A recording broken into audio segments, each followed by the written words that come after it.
गुरु जी का अनंतम शुक्राना जो गुरु जी ने यहाँ तक बुलाया। ब्लेसिंग्स तो मेरे को इंडिया से ही स्टार्ट हो गई थी जब मुझे नीना आंटी और गंगा आंटी ने कहा कि यहाँ पर सत्संग है और आप ज़रूर आना। मेरी डॉटर अभी 1 साल पहले ही न्यू जर्सी में आई है। हमने कभी उसके बारे में भी नहीं सोचा था। गुरु जी का लाख लाख शुक्राना है और गुरु नानक देव जी के जन्मदिन की गुरुपुरब की आप सबको लाख लाख बधाइयाँ।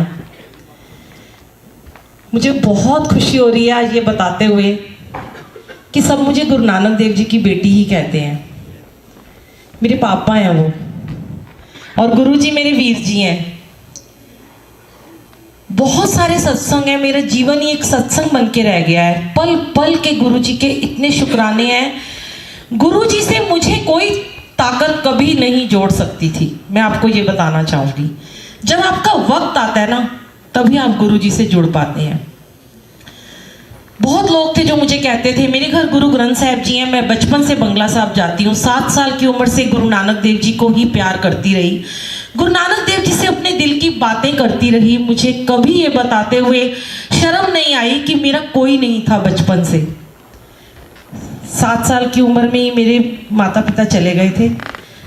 तब मैंने एक गुरुद्वारे में जाती थी, निष्ठाओं गुरुद्वारा राजेंद्र नगर में। कोई अगर इंडिया में रहता हो उसे पता होगा। एक फूल तोड़ लेती थी पार्क में से, वहां खेलने जाती थी और गुरु नानक देव जी को चढ़ा देती थी। माली रोज मुझे डांटता था इसकी कल मैं फिर से पिटाई करूंगा, पर मेरा रोज का नियम था। तो मुझे ऐसे लगता था कि मैंने गुरु नानक देव जी से एक बंधन में उनको बांध लिया है। वो मेरे पापा हैं। जैसे बड़ी होती चली गई, गुरुद्वारे की सेवा करती रही, बहुत सत्संग कराए, बहुत सेवा ली। जब बंगला साहब बन रहा था, छोटी सी उम्र में ईंटों के तसले तक उठवाए गुरु नानक देव जी ने। अपने दिल की सारी बातें इनसे शेयर करती थी, कोई नहीं था सुनने वाला, पर ये मेरी हर बात का जवाब देते थे। मुझे बहुत फख्र होता है ये कहते हुए कि ये सबकी बातों का जवाब देते हैं। जब एक टाइम ऐसा आया जब मेरा गुरु जी से जुड़ने का वक्त आया, संगत जी, मैं अभी एक किताब लिख रही हूँ गुरु जी के ऊपर। पहले मैं शायरी करती थी, कविताएं लिखती थी, गज़ल लिखती थी। मेरी एक बुक लॉन्च हुई थी, मेरी ज़िंदगी बुलबुल। पर जब से मैं गुरु जी से मेरी यात्रा स्टार्ट हुई तो मैंने अब एक नई किताब लिख रही हूँ, मेरी ज़िंदगी गुरु जी की मेहरबानी बुलबुल। ये मेरी सेकंड बुक है। 60 पेज में अभी लिख चुकी हूँ। उसमें सारे गुरु जी की मेरी जर्नी कैसे स्टार्ट हुई, बहुत लंबी है। मैं आपको शॉर्ट में थोड़ा सा बताती हूँ कि जब मेरा वक्त आया गुरु जी से जुड़ने का, जो गुरु नानक देव जी मुझसे इतनी बातें करते थे, बिल्कुल चुप हो गए, मौन में चले गए। जब आज मैं किताब लिख रही हूँ तो आज मुझे समझ में आता है कि ये गुरु नानक देव जी और गुरु जी की पूरी पूरी प्लानिंग थी कि वो चुप हो गए थे। और पहली बार जब मैं गुरु जी के मंदिर गई, मैं बहुत परेशान थी उन दिनों में, बहुत परेशान थी। मैं एक स्टूडियो चलाती थी, उसका रेंट जाता था 80,000 रुपीज़ मंथ और बहुत सारी मेरे खर्चे थे। तो मुझे ऐसे लगता था कि मैं निकाल नहीं पा रही हूँ। मैं गुरु नानक देव जी से कहती थी, मुझे बता दो मैं करूँ क्या, आपने हमेशा मेरा साथ दिया है। पर 3-4 महीने तक मैं कुछ नहीं कर पा रही थी। तो जो मेरे आसपास संगत रहती थी वो बोलती थी आप गुरु जी के पास आओ, गुरु जी के पास आओ। आज तो ऐसा हो चुका है कि गुरु जी मेरे रोम रोम में समाये। मुझे ऐसे लगता है कि मेरे एक एक अंग से गुरु जी गुरु जी गुरु जी मंत्र जाप यही निकलता है। 24 घंटे मेरे फोन में मंत्र जाप चलता है। जब मैं पहली बार गुरु जी के मंदिर गई, बहुत परेशान होके जब मैं गई, तो मैं वहां जाके वाहिगुरु बोल रही थी। मैं सबको कहती थी ये कैसे गुरु जी हैं, गाल पे हाथ रख के बैठे रहते हैं, ऐसे कोई गुरु बैठते हैं? मैं नहीं जाऊंगी इन गुरु जी के यहाँ, मैं बिल्कुल नहीं जाऊंगी। मेरे तो गुरु ग्रंथ साहिब जी हैं, मैं उन्हें कभी नहीं छोड़ सकती हूँ। पर कहते हैं ना, जब वक्त आता है आपका, एक अदृश्य शक्ति जैसे मुझे खींचती हुई लेके जा रही थी गुरु जी के मंदिर में, और वहीं से मेरा रोना स्टार्ट हो गया था। पर जब मैं वहां गई तो मैंने इनसे कुछ नहीं मांगा, कुछ नहीं कहा। मेरा बहुत सर दर्द हो रहा था और मुझे डर लग रहा था कि मेरे अंकल मुझे बहुत गुस्सा करेंगे कि कौन से नए गुरु के पास चली गई है। सोच के अभी आई थी कि सत्संग कुछ और सुनाऊंगी, पर इनकी महिमा है कि जैसे ही आंटी ने कहा ना कि गुरु नानक जी के बारे में अंकल सुनाएंगे, तो एकदम मेरा ब्रेन वॉश कर दिया गुरुजी ने कि तू वो अपनी जर्नी सुना। तो संगत जी, जब मैं गुरुजी के मंदिर गई, शिव जी के पास मुझे बैठा दिया गया। बहुत रो रही थी और एक ही बात कह रही थी, मेरे अंकल आज मुझे कुछ ना कहें क्योंकि मैं मेट्रो में गई थी, बहुत डांट पड़ेगी मुझे।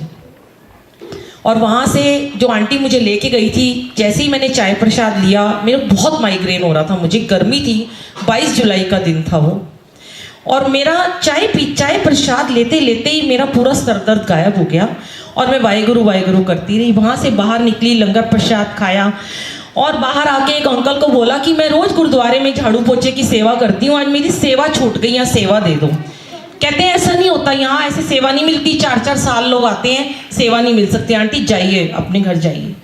मैं कोने में खड़ी हो गई पेड़ के नीचे। एक अंकल है, पीतमपुरा में रहते हैं, टीटू अंकल उनका नाम है, उनके भी बाल नहीं है बिल्कुल। उन्होंने मुझे देखा और मुझे कहते हैं इधर आओ, और मुझे अंदर ले गए जहाँ ग्लास धो रहे थे। तो जो आंटी मेरे साथ थी कहती, बड़े ब्लेस्ड हो, आपको पहली बार सेवा मिल गई है। सेवा भी मिल गई। घर आ रही थी तो रास्ते में एक जिनसे हमने शटल सेवा ली, वो भी सरदार अंकल थे। उनसे मैंने ये बोला कि मुझे ये बताइए, आज मैंने पहली बार गुरु नानक देव जी को छोड़ के एक दूसरे गुरु जी के पास आई हूँ, क्या मेरे गुरु नानक देव जी मुझे कभी माफ़ करेंगे? तो उन्होंने कहा कि आंटी, मैं गुरु जी के टाइम की संगत हूँ, मेरे घर भी गुरु ग्रंथ साहब जी हैं। वाहे गुरु और गुरु जी एक ही ज्योत हैं, एक निरंकार की एक ही ज्योत है। आप वाहे गुरु बोलो या जय गुरु जी बोलो, वो सब एक हैं। ये गुरु जी जो है ना, ये वाहे गुरु ही हैं जिन्होंने आज यहाँ तक आपको लेके आए हैं। मैं घर आ गई संगत जी, पहली बार मुझे सपना आया। मैं सारी जिंदगी गुरु नानक देव जी को कहती थी कभी मुझे सपने में आ जाओ। जब मैं छोटी होती थी ना, तो वो तोते वाला जो आता है, वो ज्योतिषी होते हैं, उनके पास बैठ जाती थी, तो अक्सर कहते थे तुम्हें कभी ना कभी देव दर्शन होंगे। मैं कहती थी इतनी बड़ी हो गई, आज तक तो देव दर्शन नहीं हुआ, अब क्या इस अगले जन्म में देव दर्शन होंगे। बहुत सेवा करती थी गुरु नानक देव जी की, सुखमनी साहिब के पाठ, रैन सबाइयाँ, अमृत वेले, इतनी इन्होंने सेवा ली। उसी दिन मुझे रात को 2:30 बजे सपना आया कि मैं वही गुरु जी के मंदिर में जा रही हूँ, वही समाधि के पास मैं चक्कर लगा रही हूँ, और मेरे साथ साथ एक आदमी मेरे हाथ को टच करता है और मैं कहती हूँ दूर हो जाओ मुझसे। और वो देखती हूँ तो सारी समाधि खाली हो गई, कोई भी नहीं है। और मेरा ये लेफ्ट आर्म आज भी मुझे एहसास है, एक बड़ी शक्तिशाली ऐसे सीधे हाथ से किसी ने इस हाथ को पकड़ा हुआ था, और कहते हैं कि तू बड़ी परेशान थी ना, तेरे प्रश्नों के उत्तर नहीं मैं दे रहा, ले आज से तेरा हाथ मैंने गुरु जी के हाथ में सौंप दिया। और वो गुरु नानक देव जी थे, मेरे पिता। उन्होंने कहा तू ऐसे ही रोती थी, तेरा कोई भाई नहीं है, मैं तेरा पिता हूँ, ये तेरा भाई है, आज से तू इनकी वीरा और ये तेरे वीर जी। मैं एकदम उठी, 2:30 बजे थे, मैंने फटाफट गुरु ग्रंथ साहब जी का प्रकाश किया। हमारे घर गुरु ग्रंथ साहब जी हैं, जपजी साहब का पाठ किया, और सुबह उठ के जो मेरे साथ एक मिरेकल हुआ, जो मेरी 80,000 की मेरी शॉप थी जिसका मैं रेंट नहीं निकाल पा रही थी, जिसकी वजह से मैं गुरु जी के पास गई थी और मैंने मांगा भी नहीं था। जो दुकान मेरे पास थी 80,000 रुपये किराए की, उसका साइज था संगत जी सिर्फ 8x10, 8x10, कितनी छोटी सी दुकान होती है, इस कमरे की भी आधी लगा लो। और उसी दिन मुझे गुरुजी ने एक शॉप ब्लेस कर दी 125 गज की, सिर्फ 25,000 रुपये में। ये इनकी पहली लीला थी। बहुत सारी लीलाएं हैं, मेरा YouTube पे चैनल है बुलबुल आंटी सत्संग के नाम से। अब तो यात्रा ऐसी हो चुकी है कि सोचती हूँ और ले आते हैं। मैं तो ये शुक्राना कर रही थी कि मैं सोच रही थी, मैं मेरी बेटी अभी प्रेग्नेंट है, कैसे मुझे इतनी दूर न्यू जर्सी से लेके आएगी। देखिए, आपका सिर्फ भाव होना चाहिए संगत जी। मैं अपने बहुत सारे सत्संग तो सुना नहीं सकती हूँ क्योंकि यहीं रात हो जाएगी। मुझे तो कोई प्रॉब्लम नहीं है, मैं तो सारी रात बैठ सकती हूँ, मुझे बस कोई सुनने वाला मिले। लेकिन आप सबको भी अपने घर जाना है, तो हमारा भाव प्योर होना चाहिए सिर्फ, और कुछ नहीं है। गुरुजी ने नीना आंटी को कैसे मेरे पास भेज दिया, मेरी डॉटर के घर कितनी दूर से आई वो, और वहाँ से मुझे गाड़ी में लेके जब वो यहाँ तक आए तो 2 घंटे का रास्ता था। पहला शुक्राना ये हुआ। आंटी को बोला गुरुजी का स्वरूप उठा लो। मैंने कहा आंटी मैं उठाती हूँ। अकेले मुझसे गुरुजी मेरी गोद में आए, पूरा स्वरूप अकेले लेके अंदर आई मैं। मुझे बहुत खुशी हुई, मुझे लगा बस ब्लेसिंग स्टार्ट होगी। फिर मैंने कहा आंटी मेरे को सेवा दे दो, मैं तो 3 दिन से यहाँ तड़प रही हूँ, क्योंकि मैं सेवादार हूँ, मैं रोज सत्संग की सेवा करती हूँ, डेली 1-2 सत्संग की सेवा होती है। आते ही आंटी ने कहा आप दरबार लगाओ, गंगा आंटी ने कहा आ जाओ, फूल ले लो, बहुत खुशी हुई मुझे। पर आप लोग बिलीव नहीं करोगे, मैं आंटी को रास्ते में ये बता रही थी कि जब हमारे यहाँ सेवा होती है ना, तो मैं कभी भी खुद जोत नहीं जगाती हूँ, ना ही मैं कभी भोग लगाती हूँ, और ना ही मैं कोई चाय पर, मेरे घर भी चाहे सत्संग होता है, मैं कभी कुछ नहीं करती हूँ। ऐसे ही मैं भी बरेली गई थी, तो वहां भी गुरुजी ने बड़ा ही मान सम्मान बख्शा। मुझे नहीं पता, सब कुछ हो गया यहाँ पर। अचानक से आंटी कहती बुलबुल आंटी जोत जगाओ, और 2 मिनट पहले ही मुझे गुरुजी कह रहे थे वीरा आज तू जोत जगाएगी। मेरा उस समय मेरे जो आंसू टपकने वाले थे, बस मुझे लगा गुरुजी आप हो, आप हो, आप हो, आप यही हो। और मैं आपको बता नहीं सकती संगत जी, जब मैं आ रही थी, रास्ते में थी मैं, तो मैं गुरुजी को, मेरे घर भी दरबार लगा है, मेरे हस्बैंड कहते तू तो इनको साथ ही ले जाती है। तो प्लेन में मैंने आकाश से ऐसे बादलों को देखा, मैंने कहा गुरुजी आप हो क्या, मेरे साथ आए हो ना आप। उसी समय गुरुजी ने, जब मैं सोई तो मुझे स्वप्न में आके दर्शन दिए कि मैं हूं, मैं तेरे साथ हूं। वो भी मैं अपना सत्संग शेयर करूंगी, अगले एपिसोड में यूट्यूब पे डालूंगी। मैं आपको बस एक शॉर्ट में बताना चाहती हूँ, ये मेरा आखिरी मैसेज है। आपको अच्छा लगे तो इसे जरूर ग्रहण कीजिएगा, नहीं अच्छा लगे तो यहीं पे छोड़ दीजिएगा। इतना फायदा है ना, जो मंत्र जाप आपने अभी किया 5 मिनट का, इस मंत्र जाप में इतनी शक्ति है, इतनी शक्ति है कि जो लोग कैंसर, कितने सत्संग मैंने डाले हुए हैं यूट्यूब पे, आप देखना। एक 2.5 साल की बच्ची का कैंसर गुरुजी ने 21 दिन में ठीक किया। गुरुजी का last year new year celebrate कर रहे थे, हमारे घर में गुरुजी का जगराता था। वो बच्ची का नाम गुंजन है, उन्होंने खुद अपना सत्संग डलवाया है, पार्ट नंबर 31 है, वो सुन सकते हैं। कैसे गुरुजी ने उसके 15,000 से प्लेटलेट्स उसके 2,70,000 कर दिए सिर्फ 21 दिन में। एम्स के डॉक्टर आज भी पागल है, वो स्लाइड गई कहां जिसमें कैंसर था। उस बच्चे की बोन में कैंसर था, ब्लड में कैंसर था, दिमाग में कैंसर था। सिर्फ गुरुजी के मंत्र जाप और गुरुजी के लंगर प्रसाद ने उसको ठीक किया। अभी एक उज्जैन में बच्चा खो गया था, बहुत जगह गुरुजी दरबार में भी मैंने ये सत्संग डाला था। संगत जी, जब आपको पता चले ना कोई बीमार है, आपके पड़ोस में बीमार है, या कहीं दूर से आपको कोई मैसेज आता है कि किसी को जरूरत है, ब्लेसिंग्स की जरूरत है, अगर आप उसे गुरुजी तक नहीं ला सकते हैं, आप अपने घर में बैठ के बिना बताए उसके लिए 5 मिनट का मंत्र जाप कीजिए, करके देख लेना एक बारी।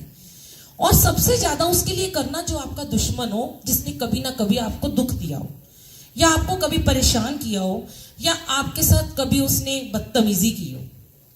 घर जाके सिर्फ गुरुजी को इतना कहना, गुरुजी मैं आज आपको कहती हूँ, आज के बाद उस इंसान को अब ब्लेस कर दो, माफ कर दो, और उसके लिए 5 मिनट का मंत्र जाप करना। 5 ब्लेसिंग आपको कल ना मिले तो कहना, ये गुरुजी का प्रॉमिस है। संगत के साथ करके देख लीजिएगा, इतनी शक्ति है। जब हम अनजान के लिए, हमसे गुरुजी सामूहिक मंत्र जाप करवाते हैं, एक दिन में 50 फोन आ जाते हैं, कैंसर कैंसर कैंसर। चलो जी, मैसेज बन जाता है, कैंसर के रोगियों के लिए सामूहिक मंत्र जाप होगा। पता नहीं वो कौन है, वो मंत्र जाप हमने सृष्टि को अर्पण करना है। सृष्टि करता है गुरुजी, महाशिव। जब मैं गुरुजी से जुड़ी ना, तो गुरु नानक देव जी की बात तो अधूरी रह गई। तो गुरु नानक देव जी आज तक मौन में है, मुझसे बात ही नहीं करते हैं। आज जब घर से आ रही थी तो गुरु ग्रंथ साहिब जी का सुखासन कर दिया, क्योंकि घर में किसी को करना नहीं आता प्रकाश। कह रहे हूं तो जा, मैं बुढ़ा हो गया हुआ, मैंने आराम करन दे, तो अपने वीर जी नल जा यूएस से। तो ये इनका प्यार है। मुझे बोला इन्होंने, जब मैं गुरुजी से जुड़ गई, कहने लगे मुझे तू मेरे हाथ में नहीं आने वाली, अब तेरी उड़ान बहुत ऊंची है, तेरा नाम बुलबुल है, तू पता नहीं कहां कहां जाएगी, अब तू, तेरे को तेरे वीर जी संभाल सकते हैं बस। और सच में मैं इतनी जुड़ी हुई थी गुरु नानक देव जी से, गुरुद्वारे से, इतनी बानियां पढ़ती थी, जपजी साहेब, जाप साहेब, नित्यनेम, फिर भी परेशान ही रहती थी हमेशा, क्योंकि ज्ञान नहीं था। ज्ञान कौन देता है? गुरु।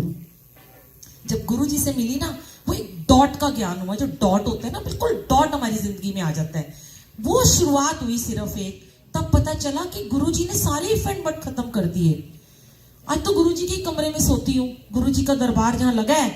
आप देखिए, अभी हम शिफ्ट हुए नोएडा से, मेरे पूरे घर में नेटवर्क नहीं आता, सिर्फ गुरुजी के कमरे में नेटवर्क आता है। एक दिन मैंने कहा गुरुजी ये क्या लीला आपकी, अब आप मुझे अपने ही कमरे में सुलाओगे, बेडरूम में तो मैं सो ही नहीं रही हूँ, इधर मैं सोती हूँ, इधर दरबार है, इधर मेरे हस्बैंड सोते हैं। बैठी हुई थी अकेली, लिखती रहती हूँ उनके लिए और बोलती रहती हूँ, रिकॉर्डिंग करती रहती हूँ।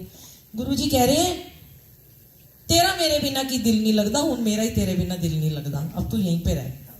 तो ये प्यार है। ये प्यार आपको एहसास कब होगा, जब आप गुरुजी के साथ अपना कनेक्शन बनाएंगे, डायरेक्ट कनेक्शन बनाएंगे, कोई बीच में ना आए आपके, कोई मीडिएटर नहीं, कोई बुलबुल आंटी नहीं, कोई गंगा आंटी नहीं, कोई कुछ नहीं है। हम लोग, आंटी सिर्फ एक जरिया बनी है। शुक्राना कीजिए गुरुजी का कि आपको ये ऑरा दिया, इन्होंने ब्लेस्ड ऑरा दिया।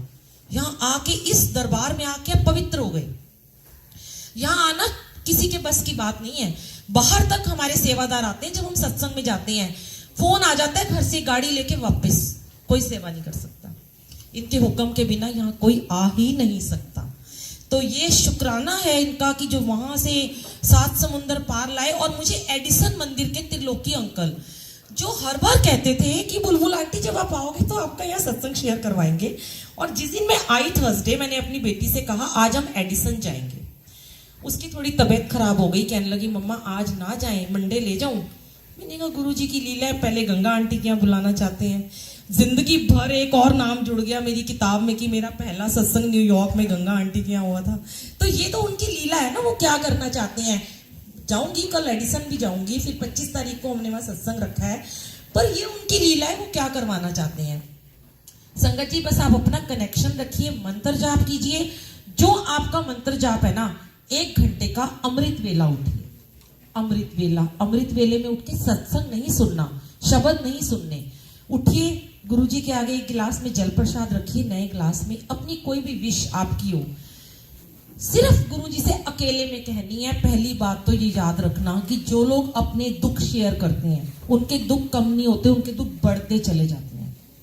अब एक आंटी है, उनको मैंने, उनके हस्बैंड को कैंसर था और उनको डायलिसिस हो रही थी लगातार, लास्ट स्टेज थी। मैंने उनसे कहा आंटी आप ना अपना कैंसर की ये बात कितने लोगों को बताई है। उन्होंने कहा जितने लोग मुझे जानते हैं सबको पता है इनको कैंसर है।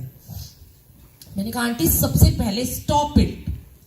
आज के बाद इनकी मम्मी, आपके हस्बैंड की, इनके भाई बहन, आपके जितने परिवार के लोग हैं, आज के बाद वो आपको पूछेंगे ना कि इनका कैंसर किस स्टेज पे है, तो आपने एक ही बात कहनी है, उनका तो कैंसर ठीक हो गया, उनको तो है ही नहीं। कहती बड़ा मुश्किल है बुलबुल आंटी। मैंने कहा एक बार करके मेरे कहने से देखो, आप करके तो देखो, मैं आपसे प्रॉमिस करती हूँ कि आपको गुरुजी ठीक करेंगे।